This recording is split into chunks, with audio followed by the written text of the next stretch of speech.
Shalom Uvracha. Dans le dernier cours de vertu et moralité, nous avons développé la vertu et moralité en question par la mitzvah de Ahavat Israël. J'aimerais, si vous le voulez bien, qu'on puisse le développer également avec le shalom, la notion de shalom, de paix. Et j'aimerais ramener une Mishnah du Pirkei Avot, Maxime de nos pères, dans donc le Perek Aleph, premier chapitre, Mishnah numéro 12. Là-bas, il est dit, Hillel Omer. Hillel dit, Eve mitalmidav shel Aaron, soit parmi les disciples de Aaron. Il s'agit d'Aaron, le grand prêtre, Aaron à Cohen. Oev Shalom, aime la paix. Rodev Shalom, et poursuit la paix. Oev et abriot, en rapprochant les briotes, les créatures, toute créature, n'importe quel homme, qui il est, quel qu'il soit, ou mekorvan la Torah, et approche-le à la Torah. Donc, on voit que Hillel nous enseigne trois choses. D'abord le shalom, la paix, Oev Shalom. Ensuite, Rodev Shalom, de poursuivre la paix, ou mekorvan la Torah, et bien sûr, rapprocher les gens à la Torah. Dans la voix de Rabbi Nathan, on nous explique comment Aaron agissait, quel était le travail de Aaron. Comment il était Rodev Shalom, comment il arrivait à poursuivre la paix. Parce qu'être Rodev Shalom, ça dépend du travail, d'aimer la paix, ça dépend du travail de chacun d'entre nous. Il faut se travailler soi-même. Mais être Rodev Shalom, poursuivre la paix, qu'est-ce qu'il faisait pour cela?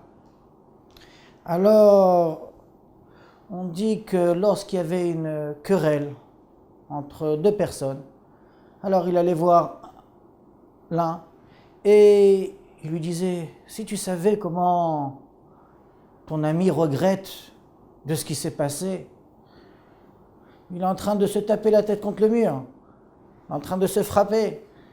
Et il allait voir l'autre.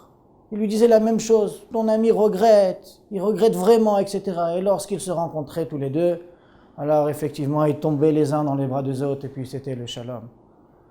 Ça, c'est comme le Havot de Rabbi Nathan nous explique comment Aaron œuvrait pour qu'il y ait le shalom, pour qu'il y ait la paix. Et comment il ramenait les gens à la Torah, on met karvan la Torah. On dit que lorsqu'il voyait des gens qui fautaient, que leur comportement n'était pas comme il se doit. Alors justement, Aaron à Cohen s'approchait d'eux, était proche d'eux, avec un visage lumineux, parlait avec eux, il se souciait pour eux.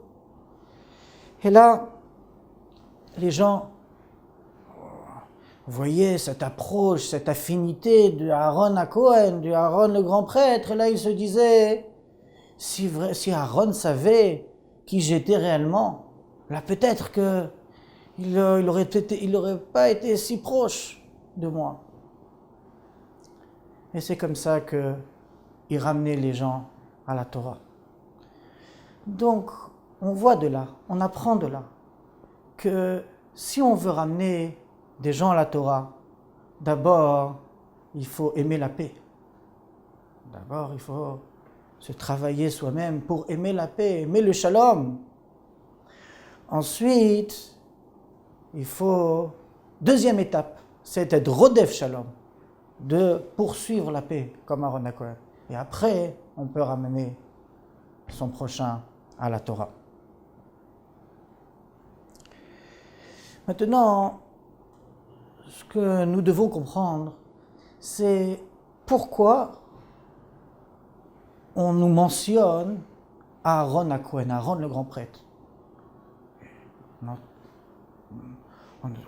Comme si c'était la particularité d'Aaron à Cohen. Et Moshe Rabbeinu. On sait qu'il y avait bien Moshe et Aaron. Mais Moshe Rabbeinu, ce n'était pas sa particularité. Alors, bien sûr, effectivement, c'était sa particularité aussi à Moshe Rabbeinu. Mais la différence, c'est que Moshe Rabbeinu était le leader, le manéique du peuple juif. Celui qui dirigeait tout le peuple juif. Donc, c'était son rôle. Mais c'est là où on voit la particularité d'Aaron à Cohen. Pourquoi? Parce que Aaron à Cohen, lui, c'était le grand prêtre, comme nous l'avons dit. Celui qui rentrait dans le Kodesh HaKodashim, c'était toute son occupation, c'était la sainteté. C'était le Mishkan, le temple. Et quand même, il prenait de son temps pour justement amener le shalom et ramener les gens à la Torah. Il s'est trouvé Aaron à Cohen dans les plus hautes élévations. Et dans les plus hautes élévations, là il pensait aux Juifs qui étaient dans les niveaux les plus bas pour aller le chercher, pour le ramener à la Torah. Et là on voit la particularité de Aaron à Cohen, d'Aaron. Mais bien sûr, Moshe Rabbeinu, lui qui nous a donné la Torah, c'est sûr que c'était son rôle, étant donné que c'est lui qui dirigeait le peuple juif. Et d'ailleurs, on sait qu'il y a beaucoup de points communs entre Hillel, l'auteur de cette Mishnah, Hillel, et Moshe Rabbeinu. Hillel, l'auteur, Hillel qui nous enseigne cette Mishnah, lui-même, il avait toutes ces qualités. D'abord, les points communs qu'on trouve entre Hillel et Moshe Rabbeinu et Hillel, c'est que Moshe Rabbeinu, il s'est trouvé en Égypte pendant 40 ans. Il était à Midian aussi pendant 40 ans. Et pendant 40 ans, il a dirigé le peuple juif. Hillel, il est arrivé de Bavel, il avait 40 ans. Pendant 40 ans, il a servi les Talmidei Chachamim, il a étudié la Torah pendant 40 ans. Et il a, à son tour, dirigé le peuple juif pendant 40 ans. Et donc, pour en venir à ce qu'on disait tout à l'heure, Hillel aussi, il avait cette qualité de ramener les gens à la Torah. Comme nous l'avons expliqué dans le shiur précédent, par rapport à ce non-juif qui est venu se convertir et qu'il allait voir d'abord Shammai, et que Shammai l'a repoussé. On dit que Shammai l'a repoussé avec une règle. Après, il allait voir Hillel, comme on l'a expliqué, qu'il avait plus de patience.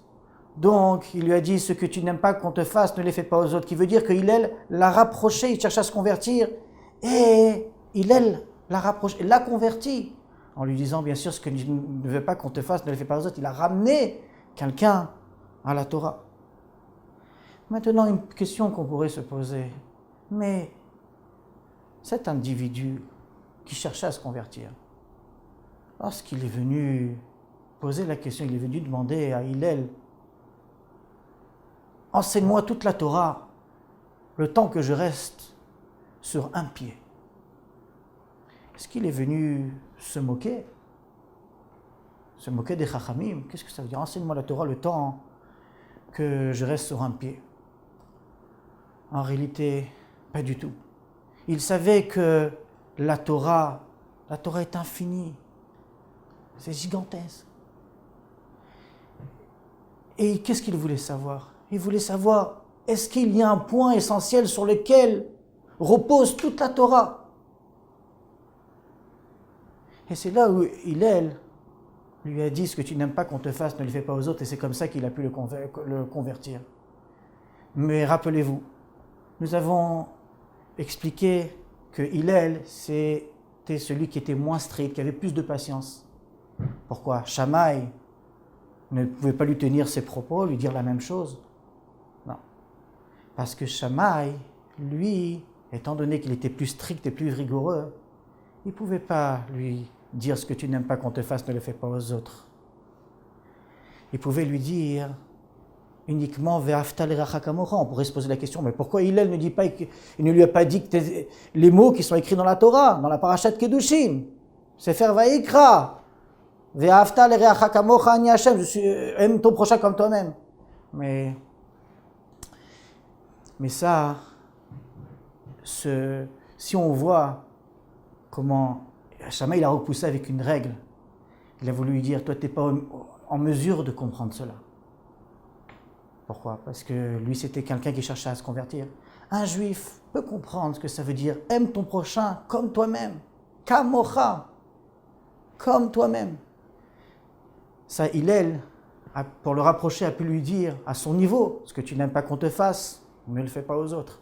Mais Shammai, qui est plus rigoureux et plus strict, il pouvait lui dire uniquement Ve'afta l'eracha kamocha, aime ton prochain comme toi-même.